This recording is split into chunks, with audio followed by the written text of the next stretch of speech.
My parents screamed, "Leave and never come back." So I did, to my private island estate, and now they're homeless because I was covering their rent. Before we move forward, please show some love by subscribing and share your location in the comments. I love seeing where our family is watching from. Get out of my house, you ungrateful witch. Mama's voice shattered the Sunday afternoon calm, her finger jabbing toward the door like a loaded weapon. I stood in their cramped living room, my hands trembling as I held the envelope containing this month's rent check. $2,800 I'd been paying for the past 4 years. "Mama, I just came to drop off." I said, "Get out." Daddy rose from his recliner, his face twisted with rage I'd never seen before. "We don't need nothing from you, Carol. You think you're better than us with your fancy job and your uppity attitude." My throat tightened. The fancy job was a tech startup I'd built from nothing, coding in coffee shops at 3 a.m. while working 2 jobs.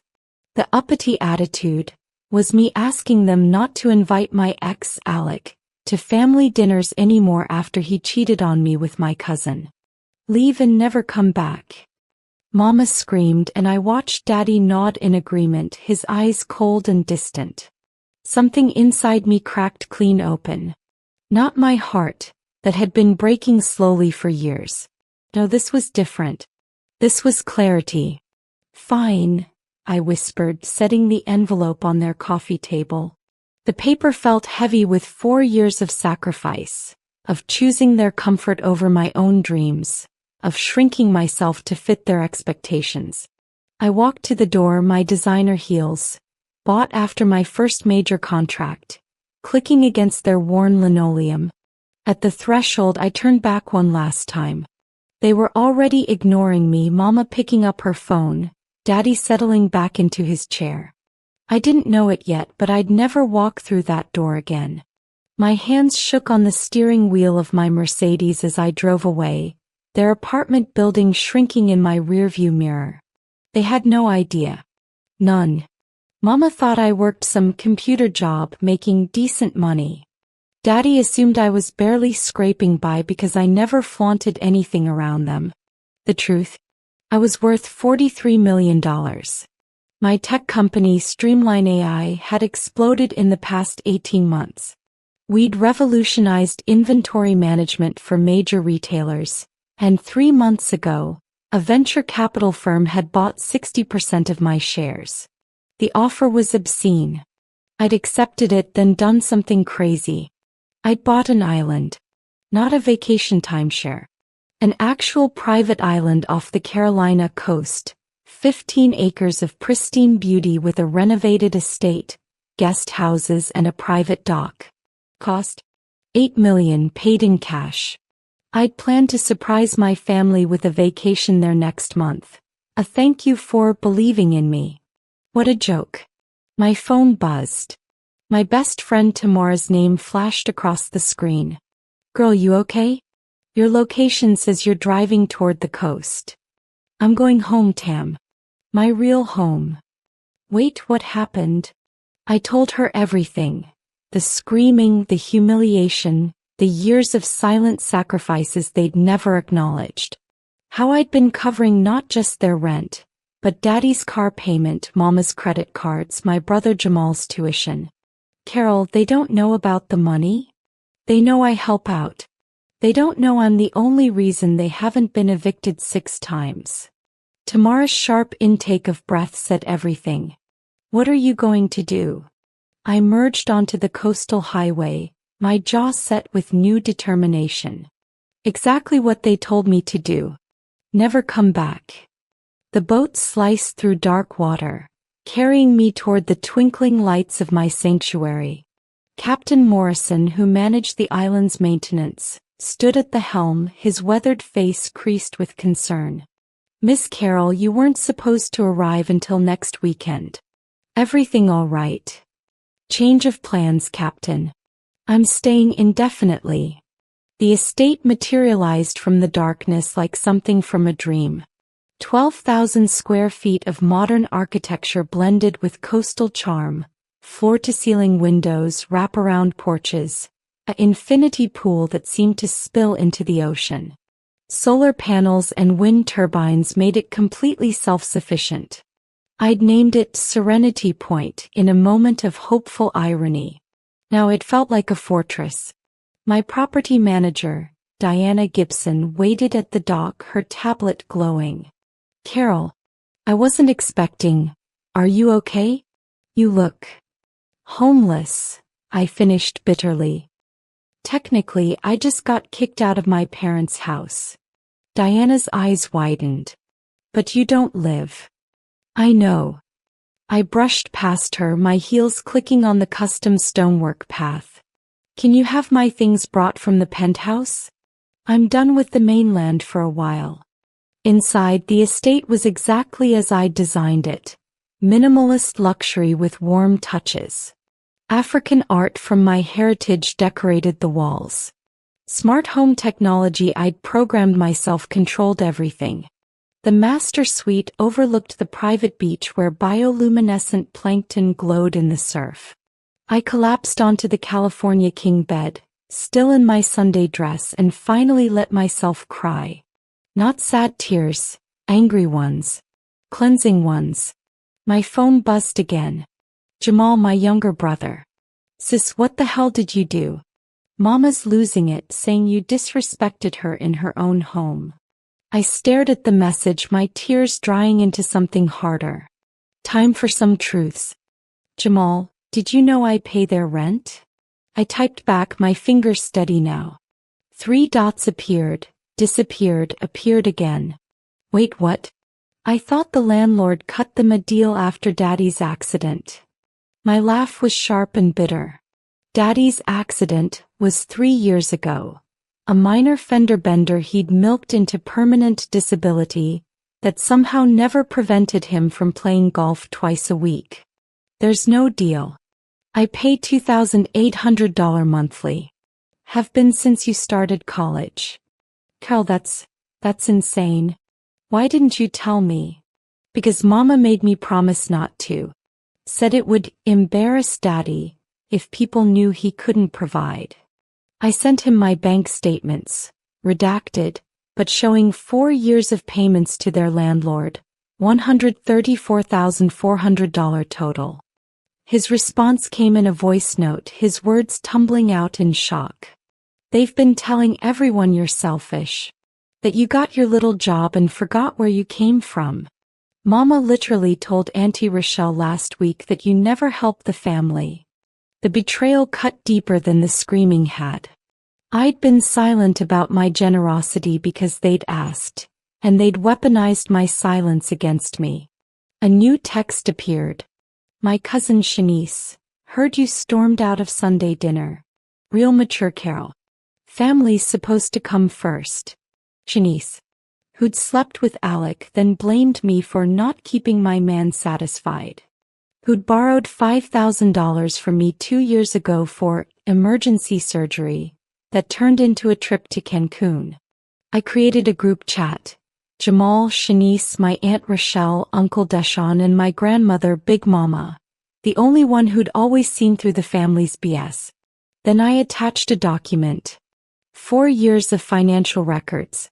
Every payment, every loan that was never repaid, every crisis I'd quietly solved. The group chat exploded. My phone buzzed so violently it nearly vibrated off the marble nightstand. I watched the messages flood in, sipping whiskey from a crystal tumbler Diana had thoughtfully left in my suite. "Uncle Deshaun, Lord have mercy. Carol, is this real? Big Mama, I knew it. I knew my baby was taking care of everyone. Y'all should be ashamed. Shanice, this is private financial business. You had no right. Aunt Rochelle, Shanice, baby, be quiet.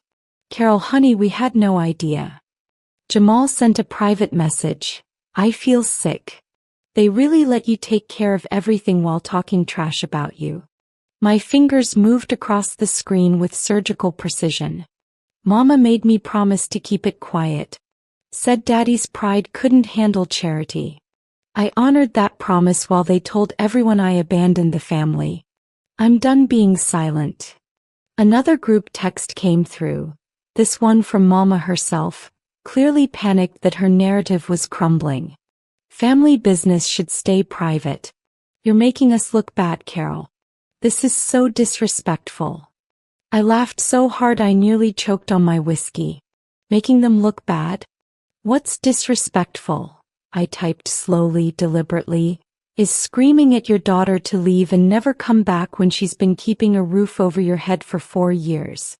What's disrespectful is letting her pay $134,400 in rent while telling relatives she's selfish.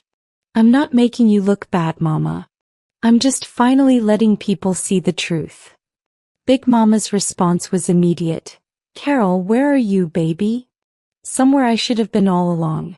Taking care of myself. My phone rang. Daddy's number.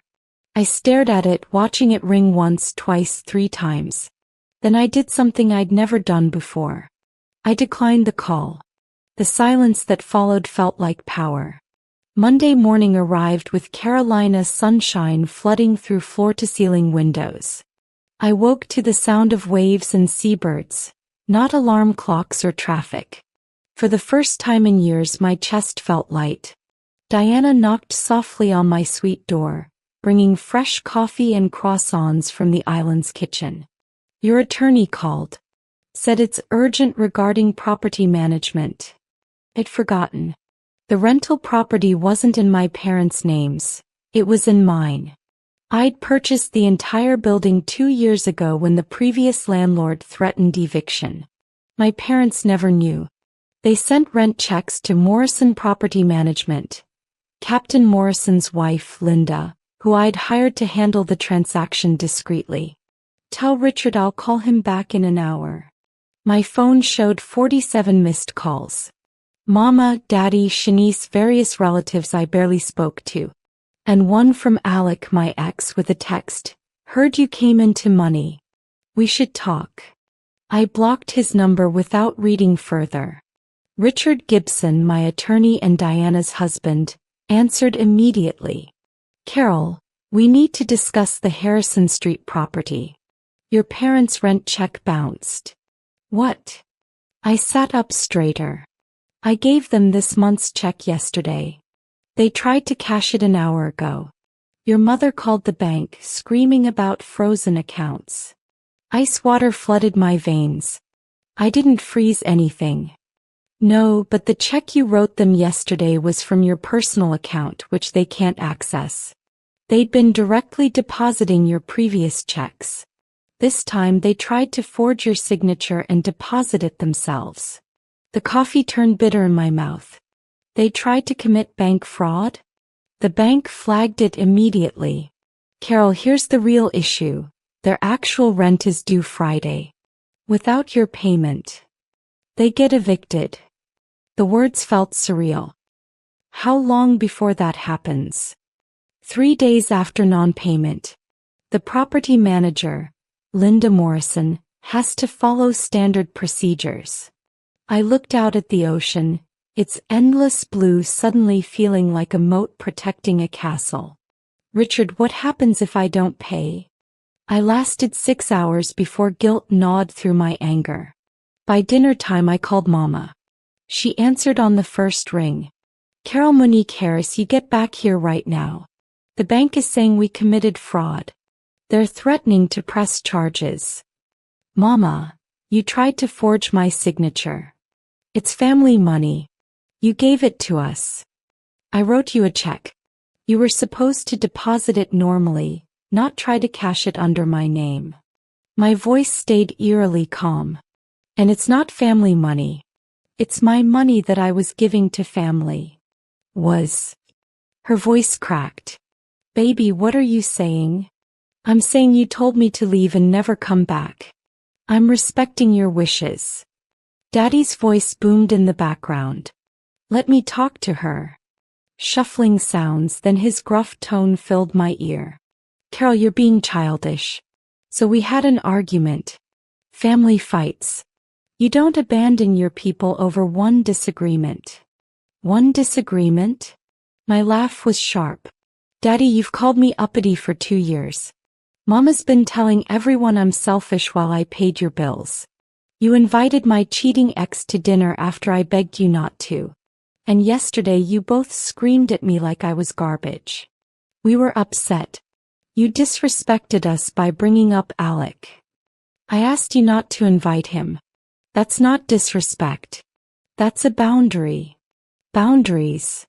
Mama's voice returned. Since when do children have boundaries with their parents? We raised you, fed you, clothed you. You owe us. And there was the truth beneath everything. I don't owe you my entire life, Mama. We're about to lose our home. Tears filled her voice now. Is that what you want? Your parents on the street. My hand trembled. Your rent is due Friday? You know it is. We can't pay it without you. I closed my eyes, feeling the ocean breeze through the open balcony door. I'll think about it. Tuesday afternoon, Captain Morrison radioed from the dock. Miss Carroll, you have a visitor. Says her name is Dorothy Harris, insists she's your grandmother. Big Mama. I hadn't expected this. Send her up, please. 10 minutes later, Big Mama stepped onto my terrace, her silver hair perfect, her church dress immaculate despite the boat ride. At 78, she moved with the grace of a woman half her age. Her eyes swept across the estate, taking in the infinity pool, the ocean view, the obvious wealth. Sweet Jesus, she whispered. Child, what is this place? My home, Big Mama. I bought it 3 months ago. She lowered herself into a patio chair, never breaking eye contact. And your parents don't know about any of this? No, ma'am. Why not? The question hung between us like a prayer. I sat across from her, suddenly feeling 12 years old again. Because every time I succeeded at something, they made it small. When I got my first programming contract, Daddy said, "Must be nice to play on computers for money." When I bought my Mercedes, Mama said I was showing off. I stopped sharing my wins because they made me feel guilty for having them. Big Mama nodded slowly. Your grandfather did the same to me. Made my accomplishments about his ego instead of my hard work. So what do? They're about to be evicted. That they're doing, not yours. But I have the money. And they have jobs, social security, and pride they claim to value so highly. Big Mama leaned forward, her hand covering mine. Baby, you've been setting yourself on fire to keep them warm. That envelope you left yesterday, did they even say thank you before they started screaming? I tried to remember. The entire afternoon was a blur of rage and hurt. No. They just yelled. Because they feel entitled to your sacrifice. He squeezed my hand. Carol, what you've built here is extraordinary. Don't let their smallness make you forget that. Wednesday morning brought rain. Unusual for the season but fitting for my mood. Diana found me in the estate's library, surrounded by financial documents I'd been reviewing obsessively. Linda Morrison called, Diana said carefully. The eviction notice was posted this morning. My stomach clenched. Already? They're 3 months behind in rent, Carol. The check you gave them was supposed to cover all of it. Current month plus back payments. Without it. Diana hesitated. Linda said your mother threw a potted plant at her when she posted the notice. Of course she did. I rubbed my temples. How long do they have? 72 hours to vacate or pay $8,400 total. $8,000. The amount I'd spent on the estate's new entertainment system. The price of the watch I'd bought myself last month. Nothing to me. Everything to them. My phone rang. Jamal. Says it's bad. Mama's having panic attacks. Daddy's sitting in the dark, not talking. They're calling everyone asking for money, but nobody has that kind of cash lying around. What about the church? They'd been members of Mount Zion Baptist for 30 years. Pastor Williams came by with $500 from the benevolence fund. It's not enough. I could fix this with one phone call. One transfer. But Big Mama's words echoed. You've been setting yourself on fire to keep them warm. Jamal, I need to ask you something honestly. Did they ever thank me? For anything? Silence stretched between us. Sis. Just tell me the truth. No. His voice broke. They complained you didn't help enough. That the money always came with attitude. That you made them feel like charity cases. I never said one word about it. I know. But they expected more. They always expected more. Jamal took a shaky breath. Carol, I love them, but they're wrong. They've always been wrong about you. My tears fell hot and fast. Then what do I do? Whatever you need to do to protect yourself. Thursday evening, I broke my own rule and returned to the mainland. Not to my parents' apartment, to Aunt Rochelle's house, where I'd requested a family meeting. Everyone came. Big Mama, Jamal, Aunt Rochelle, Uncle Deshaun, even Shanice, who looked like she'd rather be anywhere else. Mama and Daddy arrived last, their faces haggard. Mama's eyes were red and swollen. Daddy had aged 10 years in 3 days. Carol. Mama rushed toward me, arms outstretched. I stepped back. Please sit down, Mama. Hurt flashed across her face, but she obeyed. The room fell silent as I stood at the head of Aunt Rochelle's dining table, my laptop open before me. I want everyone to see something, I began, turning the screen toward them. This is my company, Streamline AI. I founded it 5 years ago with $3,000 in savings and a dream. The website displayed our client list. Target, Walmart, Amazon. Their press page showed my photo. Professional, confident, successful. That's my baby, Mama whispered, something like pride creeping into her voice. This company was acquired 3 months ago for $118 million. My share was $43 million after taxes. The room erupted. Gasps, exclamations, Shanice's muttered curse word. Mama's hand flew to her mouth. $43 million. I continued, my voice steady.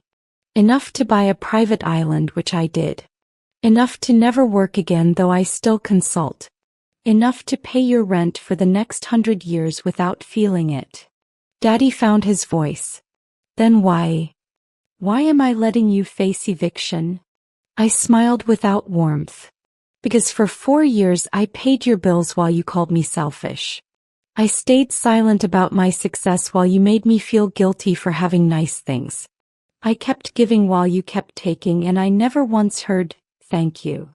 Not once. Mama stood, tears streaming. We didn't know. You never told us how much. Would it have mattered? I challenged. Would you have been kinder? More grateful? Or would you have just expected bigger checks? The silence answered everything. I want to tell y'all a story, Big Mama said, standing up with the authority only she possessed. About a little girl who came to me at 16, crying because her mama told her college was a waste. That girl worked 3 jobs, got herself through school, and never asked her parents for a dime.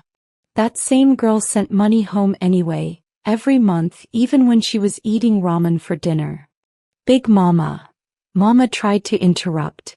I'm not finished, Vanessa. Big Mama's voice could cut glass.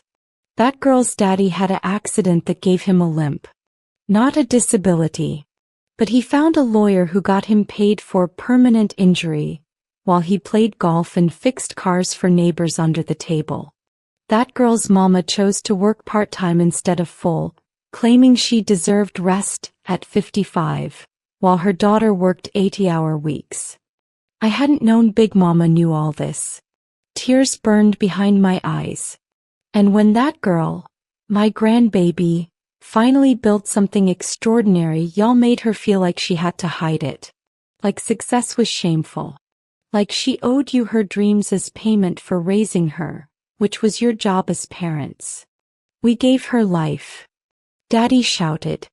And she gave you hers right back. Big Mama shot back. 4 years of paying your way. 4 years of silence while you badmouthed her. When does it end? When she has nothing left. Uncle Deshaun cleared his throat. Carol, I need to say something. Your mama called me last week asking to borrow money. Said you were being stingy, only paying their rent but nothing else. I had no idea you were paying anything at all. She told me the same thing, Aunt Rochelle added quietly. Said you'd gotten some promotions but forgot your raising. I looked at my parents, watching them shrink under the weight of exposure. You lied to the whole family about me. We didn't lie, Mama protested weakly. We needed help and you have so much. Had. I slammed my hand on the table. Had so much because I worked for it. Because I sacrificed and built and never stopped pushing. Mama collapsed into her chair, sobbing. We're going to be homeless. Our own daughter is going to let us be homeless. No, I said quietly. You're going to make a choice. Everyone looked up. I pulled out a folder, sliding it across the table to my parents. This is a lease agreement for a 2-bedroom apartment in a nice complex 15 minutes from here. Rent is $1,100 monthly. Affordable on Daddy's disability and Mama's part-time income if she goes full-time. First month and deposit paid. Mama grabbed the folder with shaking hands. So you'll help us? I'm helping you help yourselves. The apartment is yours, paid for 3 months. After that, you're on your own. No more checks from me. You'll have to budget, prioritize, live within your means. But what if we can't? Then you'll figure it out like everyone else does. Get roommates. Cut expenses. Daddy might actually have to stop playing golf and start working again. Daddy's face flushed red. I'm disabled. You played 18 holes last weekend. Your Facebook pictures show you working on Uncle T's Chevy yesterday. You're not disabled. You're entitled. How dare you? How dare I tell the truth? I stood gathering my things. Here's the deal. You take this apartment, you leave me alone to live my life, and we can maybe rebuild something real eventually. Or you refuse, figure out your own housing, and we can have the same result. Either way, I'm done being your ATM. Jamal spoke up. I'll help them move. Get them set up. Thank you. I looked at my parents one last time. I love you both. But I love myself more now. And I'm not apologizing for that anymore. I walked toward the door, Big Mama falling into step beside me. Carol. Mama's voice cracked. Where are you going? I turned back, framed in the doorway, backlit by the setting sun. Home. To my island. To my life. To everything I built while you told me I wasn't enough. Will you come back? When you can say, thank you without expecting more. Maybe. Until then, take care of yourselves. It's past time you learned how. 6 months later, I stood on my private dock, watching the sunrise paint the ocean in shades of gold and pink. The estate behind me hummed with life. Tamara was visiting with her new boyfriend. Diana and Richard were hosting a small business conference in the guest houses. And Big Mama had moved into the East Wing permanently, declaring she'd earned the right to retire somewhere beautiful. My phone buzzed. A text from Jamal. Update. Parents are doing okay. Mama went full-time at the hospital. Daddy started a legitimate car repair business from Uncle T's garage. They ask about you sometimes. Tell them I'm good, I typed back. Really good. I hadn't spoken to my parents since that night at Aunt Rochelle's. They'd taken the apartment, moved their stuff in silence, and slowly began building a life they could sustain. I heard through the family grapevine that it was hard at first. Mama cried a lot, Daddy was angry, but eventually something shifted. They started functioning like partners instead of victims. Aunt Rochelle sent photos sometimes. My parents at Jamal's graduation, pride genuine in their smiles. Daddy's new business sign. Mama volunteering at church, finding purpose beyond entitlement. They looked smaller somehow, but also more real. Baby girl. Big Mama called from the terrace. Breakfast is ready. I walked back up the stone path, my bare feet warm on sun-heated stone. Streamline AI was thriving with new leadership. I'd started a non-profit teaching coding to underprivileged kids. My calendar was full of things I'd chosen, not obligations I'd inherited. The ocean breeze carried salt and freedom. Seagulls cried overhead. Somewhere on the mainland my parents were learning to stand on their own feet. And here on my island I was finally learning to fly. Coming, Big Mama. I took one last look at the horizon, endless, full of possibility mine. Then I went inside to the family I'd chosen and the life I'd built. Some people say you can't choose your family. But I'd learned the truth. You can choose yourself. And that choice had set me free.